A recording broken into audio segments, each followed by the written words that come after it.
Every year, my daughter pretends to forget my birthday to travel with her mother-in-law, who has her birthday the same week.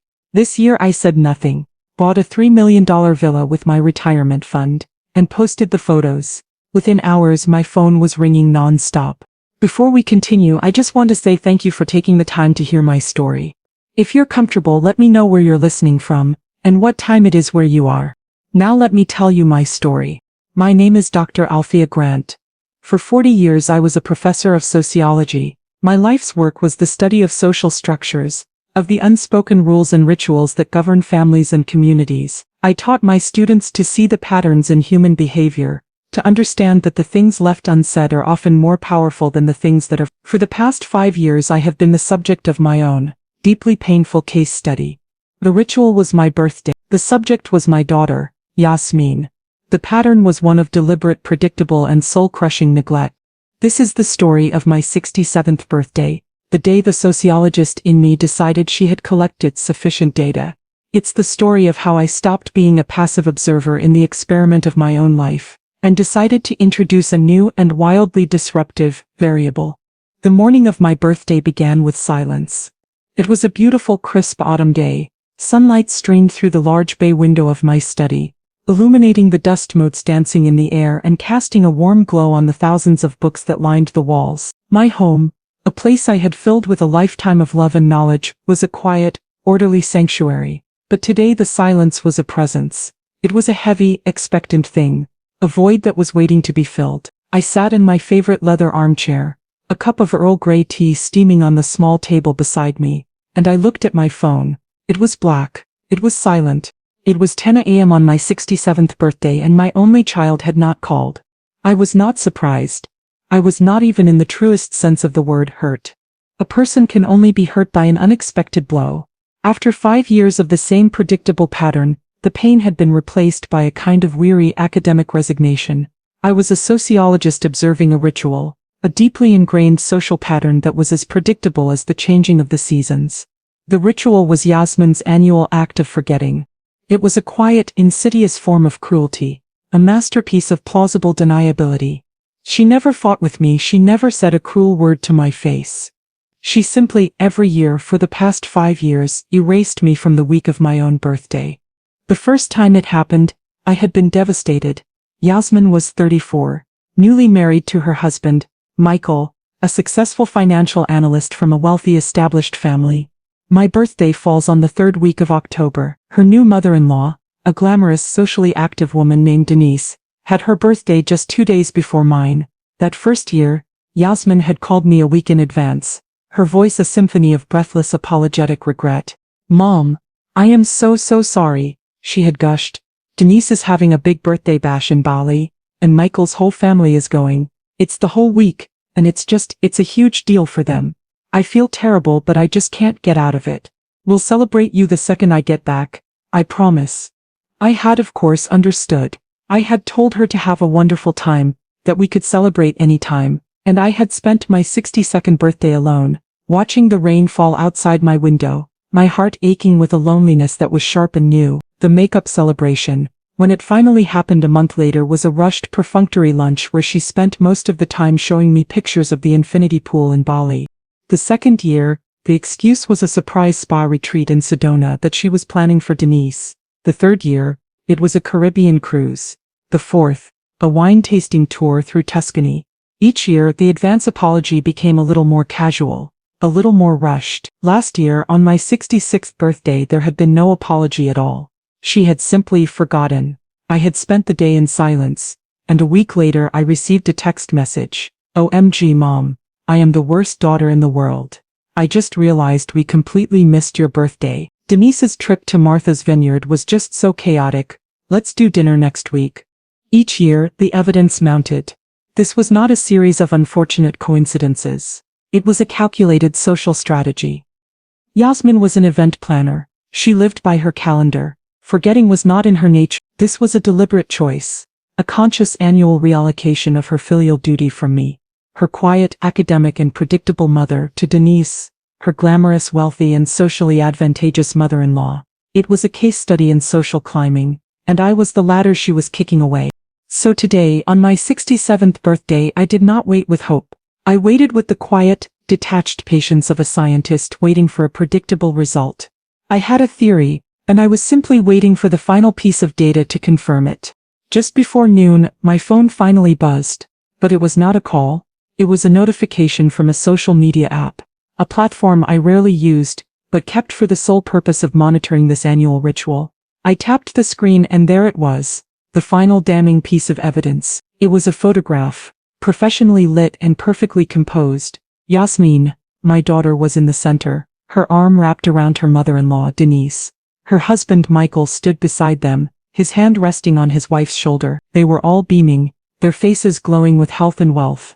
They were raising champagne glasses in a toast, a sun-drenched vineyard stretching out behind them.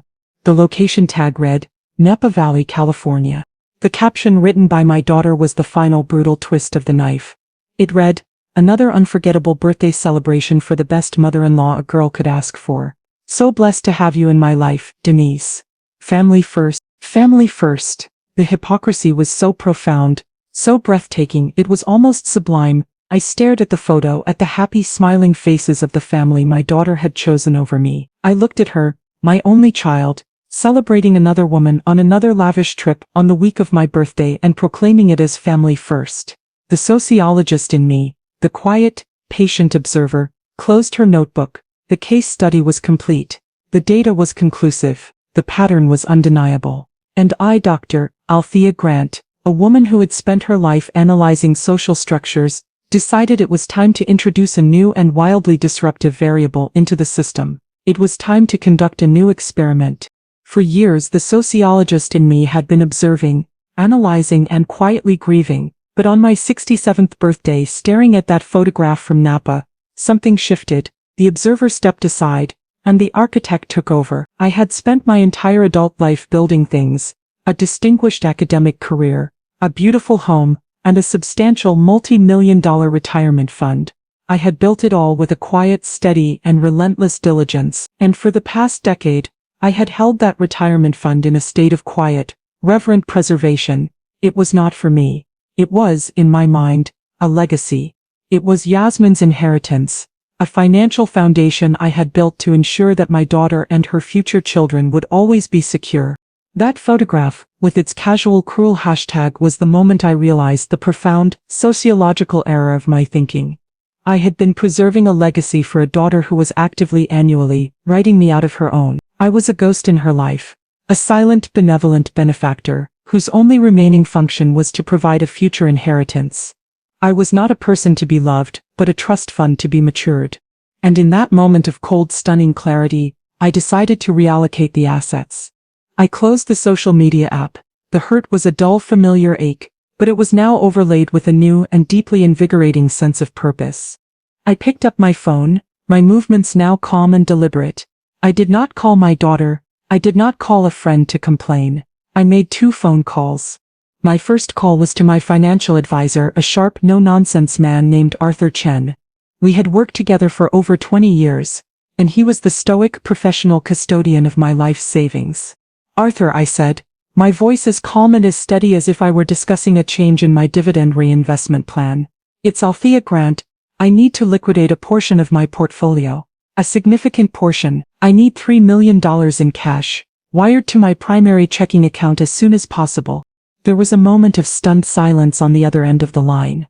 Arthur was a man who was accustomed to my cautious, conservative, long-term investment strategy. This was a move so far outside my established pattern of behavior that it was the financial equivalent of a quiet librarian suddenly deciding to become a base jumper.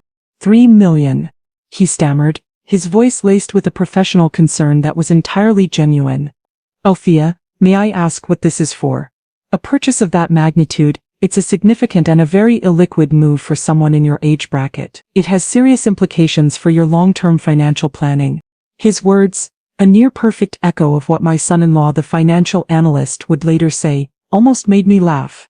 "My long-term financial planning has just been revised, Arthur," I said, a hint of steel in my voice that he had never heard before. "I am making a real estate purchase. Please, just make it happen." He knew better than to argue. By the end of the day, the funds were in my account. My second call was to a woman named Serena Diaz. She was the top real estate agent in the city, a legend who specialized in high-end luxury coastal properties. She was known for her discretion, her efficiency, and her ability to make the impossible happen. "Serena," I said, my voice all business. "It's Althea Grant. I'm looking to buy a house.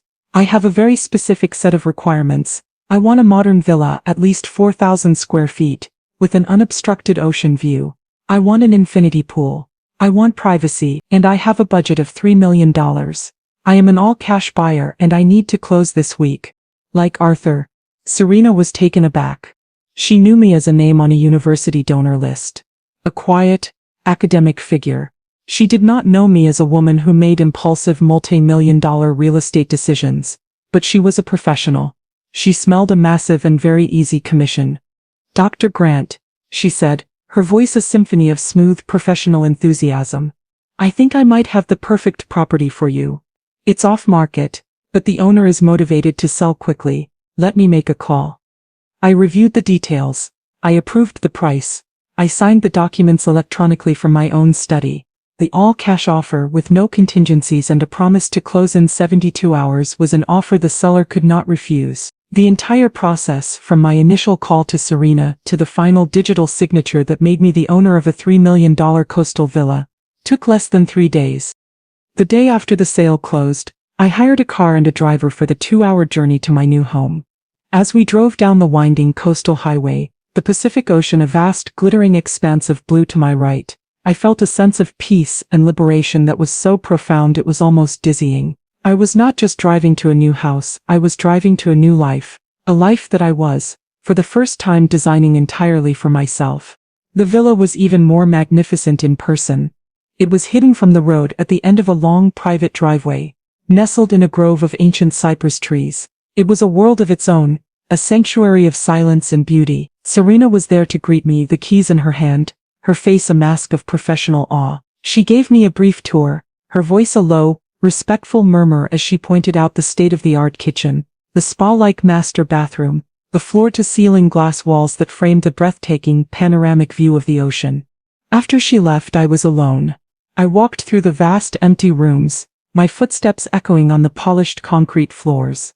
The house was a blank canvas, a beautiful empty vessel waiting to be filled, and I knew, with an absolute certainty, that I would not be filling it with the ghosts of a life that was over. I would be filling it with my own future. I had brought with me a single small overnight bag. In it was a change of clothes, a book, and a bottle of very expensive champagne, a vintage I had been saving for a special occasion that had never seemed to arrive. I decided that this was that occasion. I did not spend my first day in my new home unpacking or arranging furniture.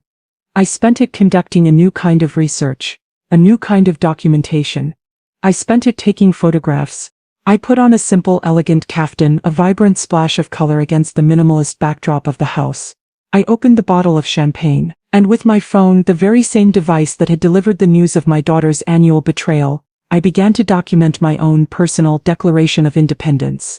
The first photo was of me, sitting on the edge of the magnificent infinity pool, my feet dangling in the cool, clear water, a glass of champagne in my hand, the vast blue expanse of the ocean stretching out behind me. I was not smiling a wide performative grin. I was smiling a small, quiet, and deeply contented smile, the smile of a woman who was exactly where she was supposed to be. The second photo was of me, lounging on a sleek modern chaise on the sun-drenched terrace, a book open in my lap, my face tilted up towards the warm, benevolent sun. It was a picture of pure, unapologetic, and solitary bliss. The final photo was the most symbolic, and the most satisfying of all. I went into the grand formal dining room, a space with a massive dark wood table that could easily seat 20 people. I set a single beautiful place setting at the head of the table. I placed a full glass of champagne at the empty seat opposite me, and I took a picture of myself, raising my own glass in a silent, solitary toast to an empty chair, a ghost of a guest who was no longer invited to the banquet of my life. I spent the rest of the day in a state of quiet, joyful contemplation. I watched the sun set over the ocean, a spectacular fiery display of orange and pink and gold. I drank my champagne. I read my book. I did not think about my daughter. I did not think about her husband, or her other mother-in-law. I thought only of the vast, beautiful, and blessedly empty future that was stretching out before me. The experiment was over. It was time to publish the results. I returned to my old home the next day. The quiet, book-lined house that had been my sanctuary for 30 years now felt different. It was no longer a home. It was an asset, a piece of a past that I was preparing to divest myself of.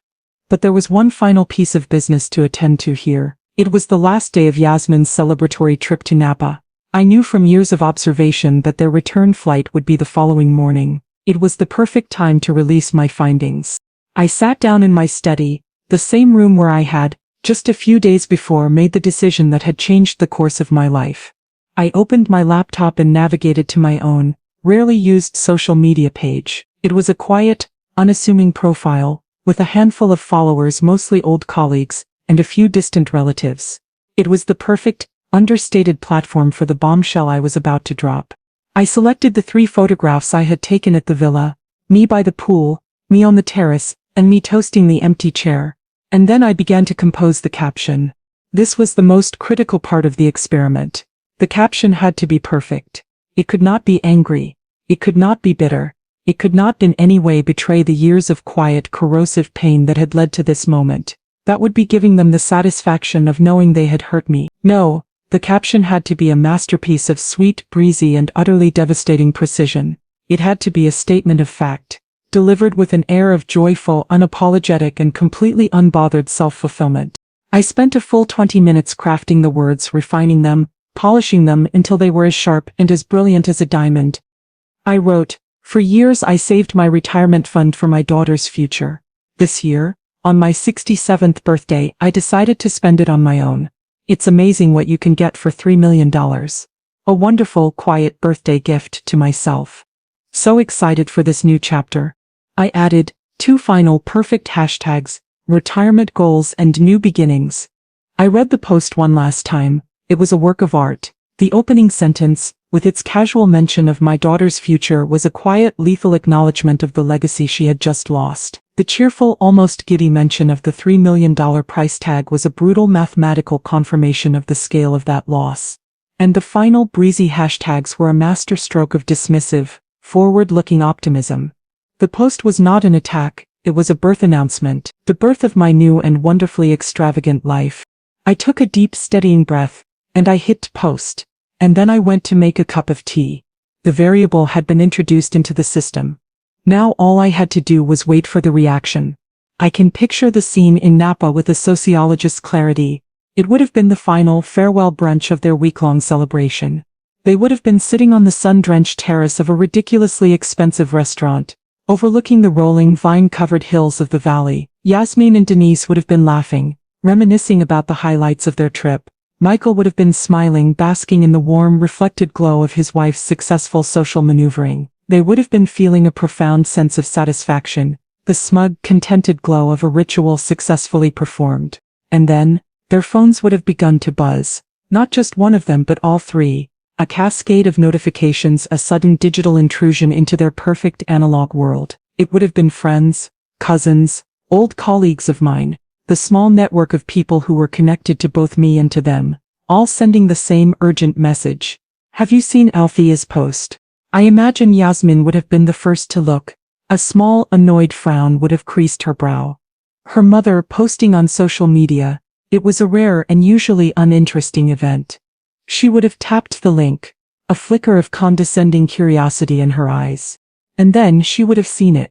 The first photo, her quiet, predictable and recently unemployed mother sitting on the edge of a magnificent infinity pool, a glass of champagne in her hand, the Pacific Ocean stretching out behind her. It would have been a profoundly disorienting image, a picture that did not fit anywhere in her established understanding of her mother's world. Then she would have read the caption. The words would have landed not one by one, but as a single concussive blow. "For years I saved my retirement fund for my daughter's future." A statement of a truth she had always taken for granted. This year I decided to spend it on my own. A declaration of war she had never seen coming. It's amazing what you can get for $3 million. A number so monstrous, so impossible, so utterly catastrophic, that it would have sucked the very air from her lungs. Her world, the one that had been built on the quiet, unshakable assumption of my future financial legacy, had just been hit by a tectonic, 9-figure earthquake, and the epicenter was a single cheerful and utterly devastating social media post. The first call came through just as I was finishing my tea. The caller ID read, Yasmine. I let it ring, and ring, and ring. It went to voicemail. A second later a new call came through, Yasmine, again. I let it go to voicemail. A third, a fourth. The fifth time I decided I had collected enough preliminary data. I answered the phone and put it on speaker, placing it on the desk beside me. I did not say a word. Mother? The voice that erupted from the phone was not the calm, curated voice of my daughter, the event planner. It was a raw, ugly, and deeply satisfying shriek of pure, unadulterated panic. What is this? What have you done? A villa? $3 million? Are you insane? I remained silent. I let her frantic, hysterical questions hang in the air, a testament to her complete and total loss of control. Where did you get that kind of money? She screeched, her voice cracking with a note of genuine, delicious disbelief. You're unemployed. You're a loser. It was a fascinating and a deeply revealing regression. In her moment of ultimate crisis, she had reverted to her last known point of attack, the insult that had started this all. It was a clear indication that her brain had short-circuited, that she was no longer capable of rational thought. That was my inheritance. She finally wailed, the raw, ugly truth of her grievance finally, shamelessly, laid bare. That was for me, for my future, for your grandchildren. How could you be so selfish? The irony was so profound, so perfect, it was almost poetic. She who had for 5 years selfishly, cruelly, and deliberately abandoned me on my birthday was now accusing me of selfishness for finally at the age of 67 deciding to spend my own money on myself. It was a case study in narcissistic projection that I would have loved to have presented at a sociological conference. I let her rage and weep for another full minute, and then, when she finally paused to take a ragged, desperate breath, I spoke. My voice was calm, quiet, and utterly serene. Yasmine, I said, my tone that of a patient professor addressing a particularly slow and emotional student. It was my money. I have simply reallocated it. I suggest you calm down. You were making a scene. And I hung up the phone. The experiment was yielding the most fascinating results. A few minutes later, the phone rang again. This time the caller ID read, Michael, my son-in-law, the financial analyst. I answered immediately. His approach, I predicted, would be different. He would not be emotional. He would be pragmatic. He would be panicked. I was not disappointed. Althea, he began, his voice a tight, controlled, and utterly terrified monotone. He did not waste time with pleasantries. He went straight to the heart of his own personal and financial crisis. We need to talk. I've seen your post, and I have to be honest. I am deeply, deeply concerned. This is an incredibly irresponsible allocation of assets for someone in your age bracket. I had to bite the inside of my cheek to keep from laughing. He was not concerned about me. He was not concerned about his wife's feelings, or my feelings. He was concerned about a balance sheet, a portfolio that he had, in his own mind, already factored into his own long-term financial planning.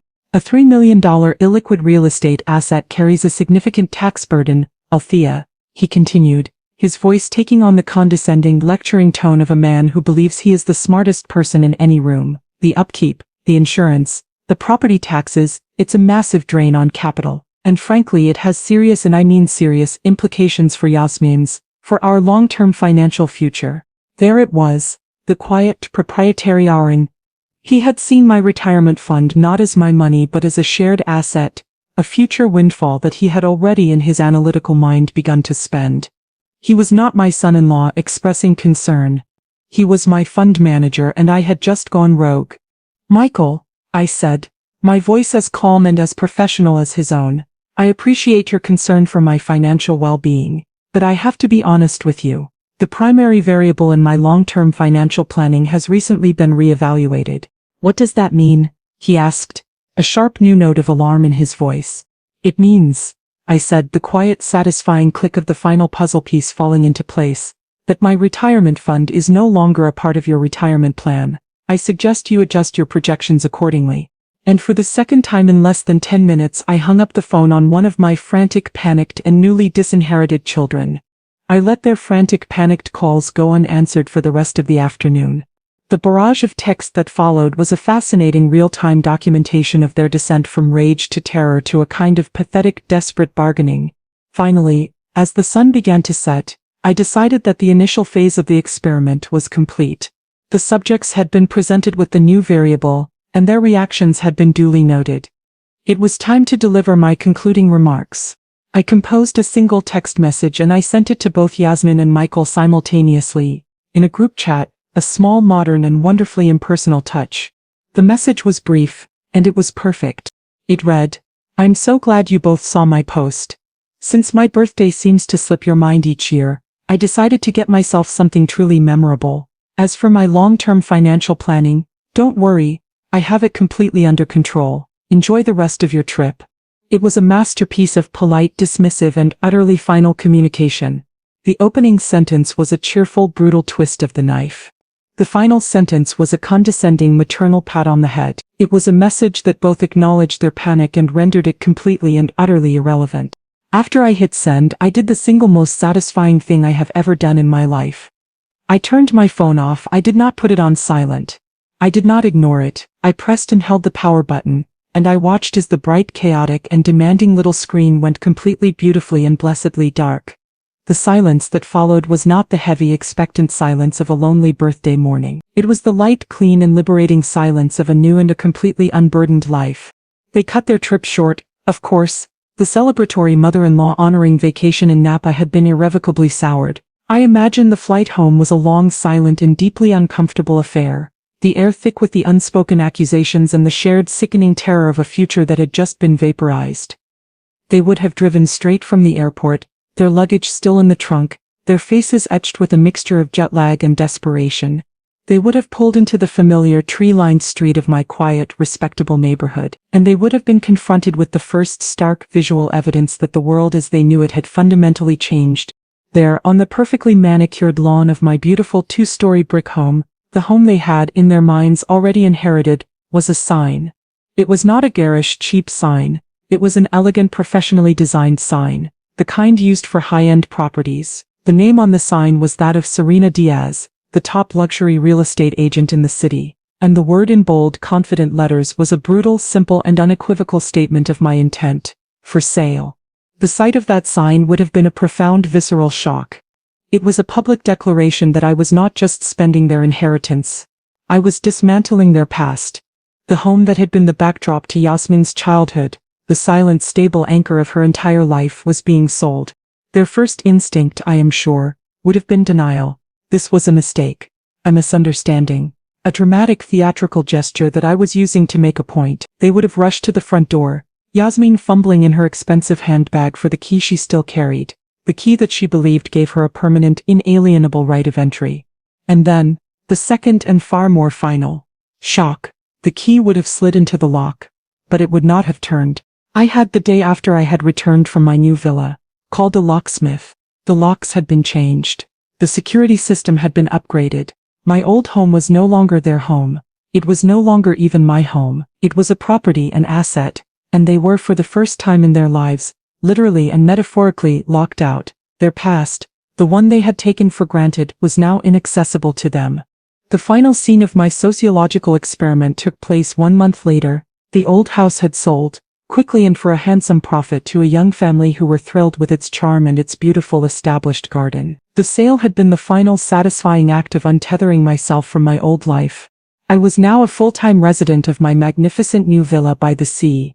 The vast, empty rooms were beginning to fill up, not with the clutter of a past I was trying to recreate, but with the carefully chosen pieces of a future I was actively building. I had purchased new furniture, modern and clean and comfortable. I had started a new collection of art, vibrant, abstract pieces that made my heart sing. I was, for the first time in a very long time, creating a world that was a true reflection of myself. I was hosting my first dinner party. The guests were not family, not in the biological sense. They were my chosen family, a small, beloved group of my oldest and dearest friends, fellow academics, writers and artists, people who had been my intellectual and emotional companions for decades. The house, which had been a silent sanctuary, was now filled with the warm, wonderful sounds of laughter, of intelligent conversation, of the clinking of wine glasses. We were sitting on the terrace, the sun setting over the Pacific in a spectacular fiery blaze, when my phone, which I had placed on the table beside me, buzzed with an incoming text. It was from Yasmine. I had, in a moment of what I can only describe as scientific curiosity, unblocked her number, just to see what the final data point of this experiment might be. I picked up the phone. The text was long, a multi-paragraph, rambling plea. It was a masterpiece of manipulative, self-serving remorse. It was filled with apologies that were not really apologies. I know I haven't been the best daughter lately, but it was filled with excuses, the pressure of my new family, of trying to fit in. It's been so much, and it was filled with a desperate, transparent plea for a return to the old system. I miss you, Mom. I want to make it up to you. Can we please just talk? I want to come and see your new house. I want us to be a family again. I read the text, and I felt nothing. A profound and a deeply peaceful nothing. The words were just words. A pathetic, last-ditch attempt to regain access to a system she had so carelessly, so cruelly broken. She was not apologizing for her actions. She was apologizing for the consequences. I put my phone down, the screen facing down on the table, without replying. One of my friends was in the middle of a hilarious story about a disastrous academic conference in Prague. I turned to her. A genuine, unforced smile on my face. The house was filled with laughter. The ocean was a vast, beautiful, and endless expanse before me. The sociologist had concluded her study, and she had successfully and happily established a new and a far healthier social structure for her own life.